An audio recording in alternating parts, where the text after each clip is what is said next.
మీరు ఆయనతో ఉంటే ఆయన మీతో ఉంటాడు. మన ఊరంతా తిరుగుతూ ఆయనతో ఉండగా మనం అందరం చెప్తున్న ఒక మాట ఏంటో తెలుసా? ఆయన నాతో ఏం కాదు. ఆయన చెప్పే మాట, నువ్వు నా యందు నిల్చుండు, నీ యందు నిల్చుంటాను. నా మాటలు నీ యందు ఉండు. నువ్వు నా యందు ఉంటే నా మాటలు నీ యందు ఉంచుతాను.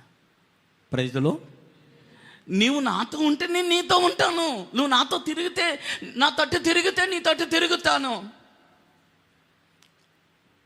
దేవునికి మహిమ కలుగును గాక. పోలేండి, ఎంతవరకు ఒక మాట, మనం ఉండవలసిన స్థలము దేవునితో లేదా కుమారునితో మనం గడపాలి.